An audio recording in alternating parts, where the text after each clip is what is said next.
Welcome back, friends, to another The City of Final Fantasy Opera Omnia video. Lids87 here, and today I am bringing you guys another Are They Worth It video, but special edition. In this case, it's going to be strictly about Noctis. In this video, we're going to be talking about, is Noctis worth it? Is he worth your precious tickets and or gems? Before I get into it though, friends, please remember to hit that like and subscribe button. Help me reach that 5,000 subscriber milestone on YouTube. I can't describe how appreciative I am of you guys, so I just want to say thank you guys for all the love and support that you guys have been showing. Now, September 7th, UTC time, we will be getting World of Illusions Ultimate Odin. Good luck on that grind, fam. Good luck, but if it's worth it because you could be getting close to 40k gems, 400 tickets, 660 armor tokens. I did round some of those up. And I will say this, don't get broken when Odin does his recast. Just don't. All right, but anywho, we will be getting some returning costume in the form of Paladin Cecil, Noctis, and Fran. That Fran one, whew, my goodness. But during this time frame, we all know Noctis will be receiving his LD and burst weapons, and he becomes God tier. So there's going to be two banners. Both of these banners have his LD and burst. One banner has Paladin Cecil's Fangs and Noctis' EX weapons on there. The other one has Irvine, Fran, and Seven's EX weapons on that one. Let's go ahead and talk about him. Let's go ahead and talk about the Noctis, the king. He has returned to claim his throne as a top tier ranged physical unit. Now, first and foremost, if you are pretty damn familiar with Noctis already, there are timestamps down below in the comments if you want to skip ahead to the LD and or burst. I am going to be doing a recap for those that are not familiar with Noctis, so I will see you guys there. Okay, so those not familiar with Noctis's kit, and so like I mentioned earlier, Noctis, he is a ranged physical attacker. Now, all of this wonderful stuff, it is assuming that you have his gear maxed out. Now, Noctis is his whole shebang, his whole gimmick, it revolves around his debuff point blank warp. Okay, so Noctis can manipulate his turn order when he attacks those afflicted with point blank warp. In order to do so, his abilities Shooting Star and Warp Strike must be in their upgraded forms. So if you attack an enemy with Shooting Star Plus or Warp Strike Plus and they have point blank warp on them, Noctis's following turn will be put right before that enemy. Once you use his upgraded abilities though, they will revert back to their base form, so just regular Shooting Star and Warp Strike. But if you want to upgrade them to the upgraded forms, you have to use them at least once. So Shooting Star, Warp Strike, use them once. This will also inflict point blank warp, both of his abilities inflicted. On the following turn, they will be their upgraded abilities depending on which one you used. You could have both of them upgraded, you have to use them though. And there is no time limit, there is no counter. You can hold on to his upgraded versions as long as you want, but just keep in mind as soon as you use them though, they will revert back. Now you can also force to upgrade his abilities with his additional ability, but he only has 2 uses, so plan around that. Now another way to inflict point blank warp on the enemies is actually with his EX Plus being at 2 out of 3. At the start of each wave, he inflicts point blank warp on all the enemies. Now if you happen to attack an enemy with point blank warp and with his upgraded abilities, Noctis will follow up with extra damage. So pretty much his Warp Strike animation, same thing. He is going to be dishing out a lot more damage. That's why I'm saying that point blank warp, that is, his damage is surrounded to that debuff. Now upon using his upgraded Shooting Star and Warp Strike, this will not increase the turn count, giving you access to free turns. Free turns are very powerful in this game. And another beautiful thing is that Shooting Star Plus can initiate a chase sequence.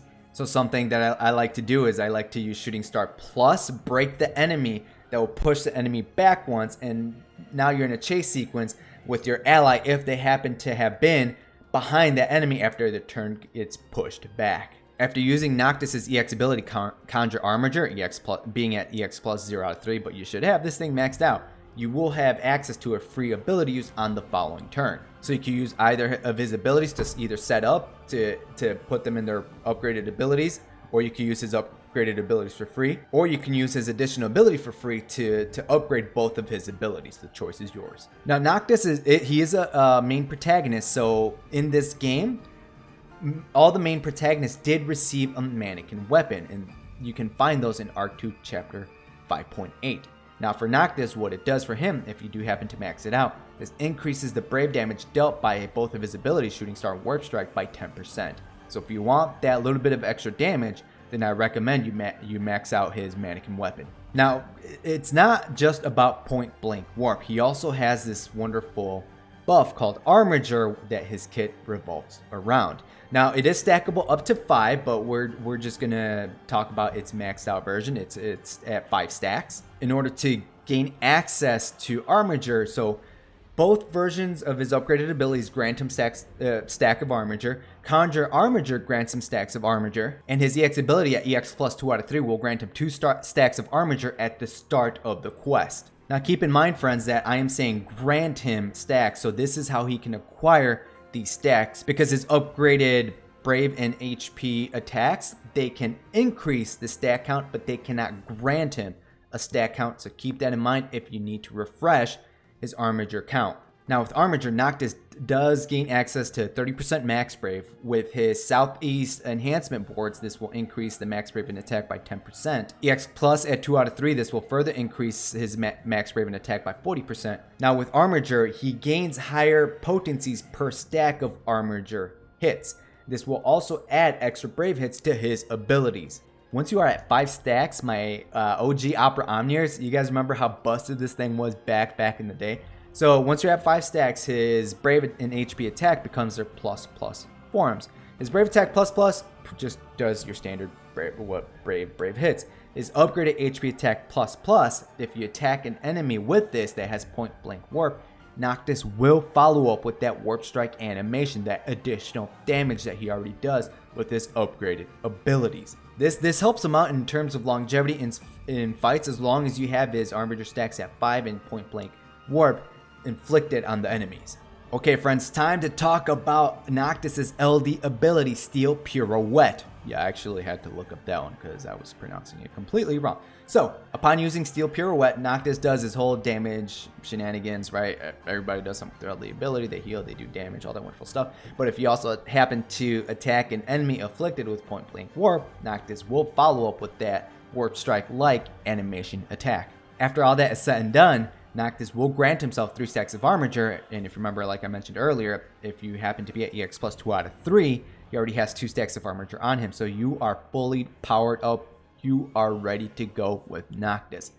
And he grants 2 new buffs, one to himself and one to the party. The first buff is called Bonds of Amity, plus 80% to Int Brave to Noctis, this is a buff on him, and 80% of Int Brave as Brave Regen, so now Noctis has a Brave Regen effect on him. The second buff, Warp Strike, this is the one that's granted to the party. This is a very powerful buff. This will give said party member plus 20% to attack, moves next turn to just before target's next turn, just like frickin' Noctis. And during this turn, this will not increase the turn count. And just keep in mind that Warp Step cannot be extended, so it's there for 2 turns. This is very powerful. You get to dish out damage on free turns. All your party members get to do this by attacking said enemy. So said party member can dish out damage, and they'll act just like Noctis and get their next turn moved right before the target. This is very powerful, and you can really set yourself up nicely for some very powerful turns, and free turns, mind you. So Noctis's utility, he just gives it out to his party members. This utility was very powerful just on Noctis, and now your entire party members have it. Now with his burst effect, all right, here comes the boom, guys. It's, oh man, like the things you could potentially do with this thing. All right, so for 3 turns after his finished burst, Noctis attacks with additional attacks on party members' attack target, except counters or chains. Now what this is a 3-hit range Brave plus HP attack. There's an additional Brave hit when Armiger is active. So that means is when your party member like attacks the enemy, Noctis will follow up immediately with his own set of damage. And the beautiful thing about this is that those 3 turns that is active, it's on Noctis. If you guys seen like the burst units with Squall, Shantoto, and Bond, their burst, the BT icon is underneath them. So this is underneath Noctis. So said party member can go as many times as they want in a row if they are able to. Like for example, right now at this very moment, we have Machina with his LD ability into Awakening as many times as you want to go into Awakening, so to say, or even into his second ability. Noctis will always follow up as long as as Machina makes contact or attacks the enemy, Noctis will follow up with his own set of damage. So the numbers are starting to pile up here.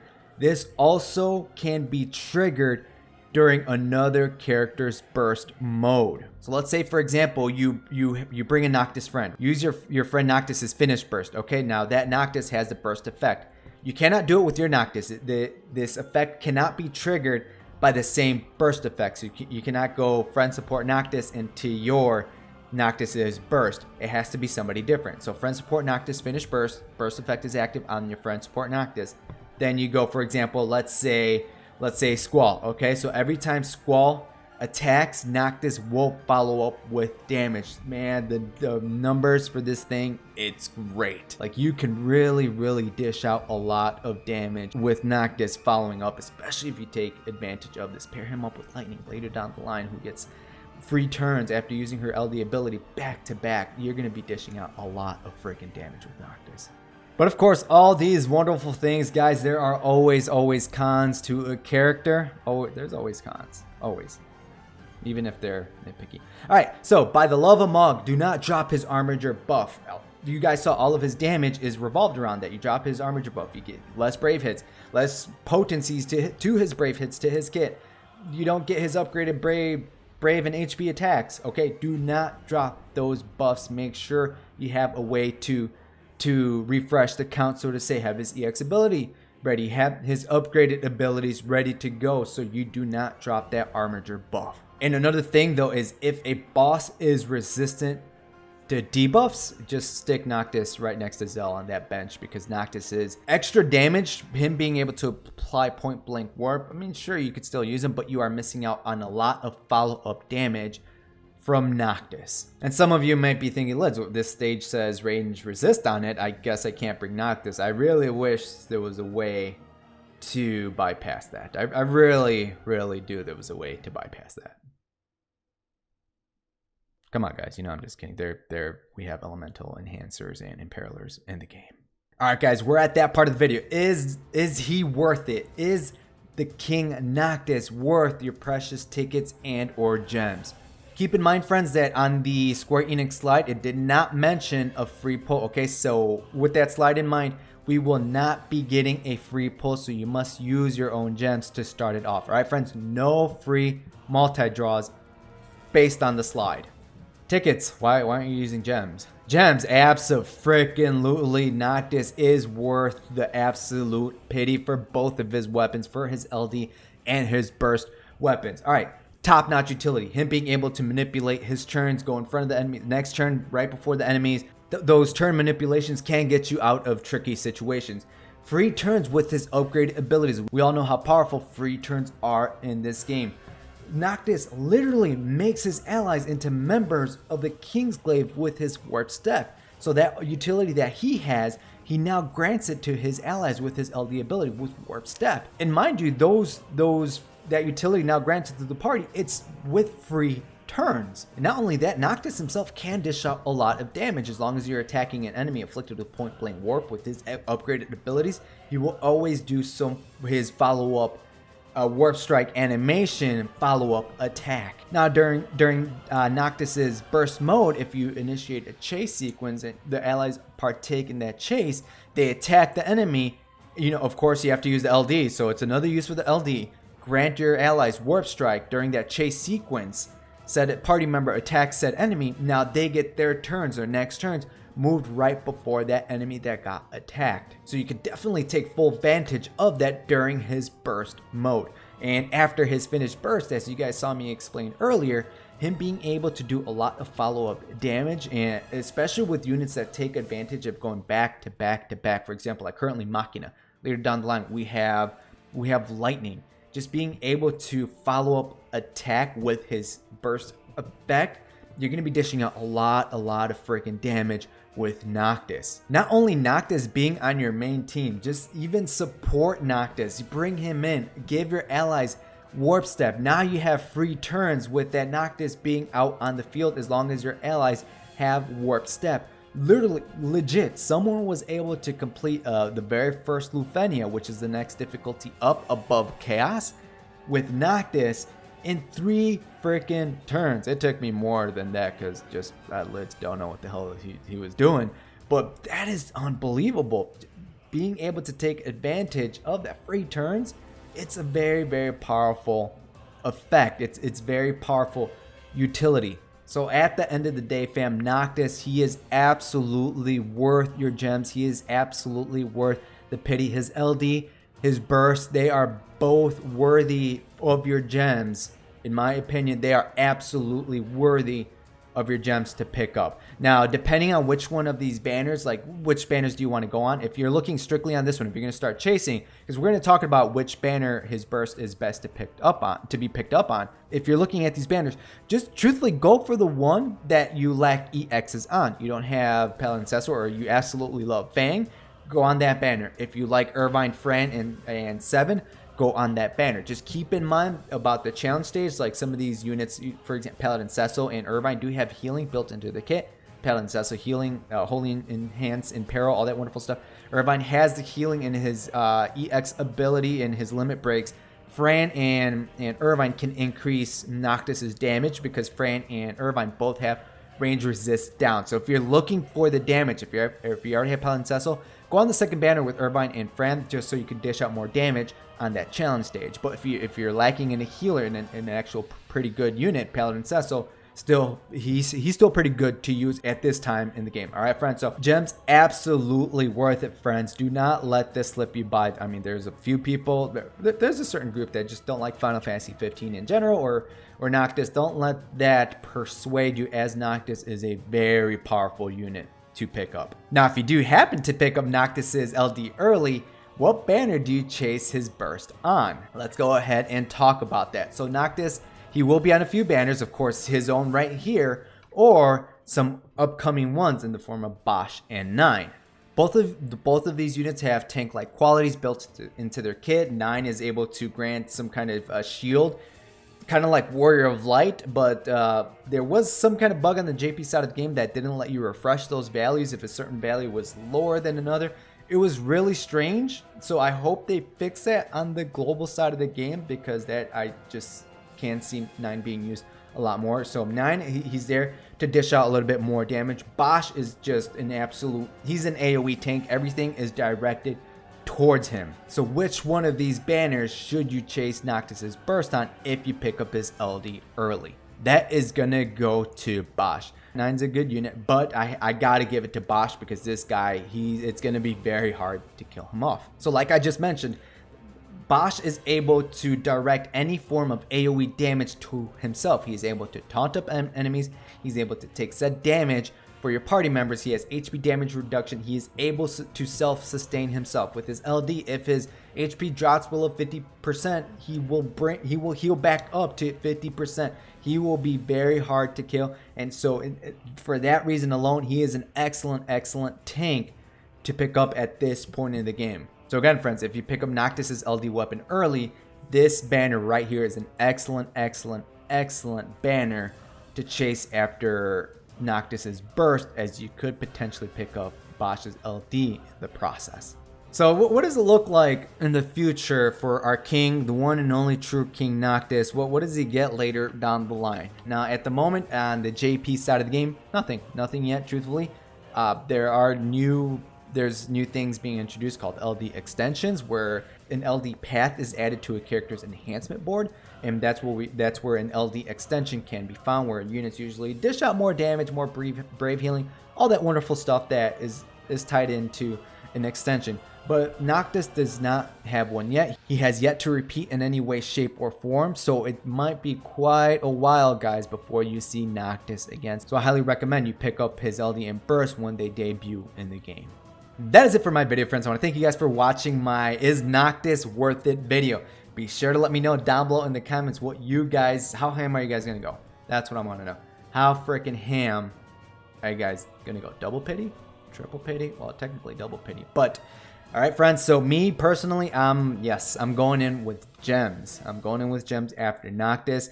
Ideally, I know a lot of people are planning this. Ideally, I would love to pick up Noctis's LD early and pick up his burst weapon on Bosch's LD. But the real question is, are we going to be able to refrain ourselves? That's the real question. Can we refrain ourselves if we pick up his LD early? We're going to be like, I already invested like 4 multi-draws. I might as well go to the pity. You know what I'm saying? So if I can refrain myself, that is the plan. But it also depends on, I guess, if RNG is not kind, on how deep I am into the banner. So ideally, LD here burst on Bosch's, but if RNG says screw you lids, then I'll probably pick up his LD and burst weapons here. All right, friends. So again, down below in the comments, your thoughts, how ham you're going to go for Noctis. Are you skipping Noctis? Let me know. That's fair. Let me know down below in the comments. And until next time, friends, good luck and have a good one.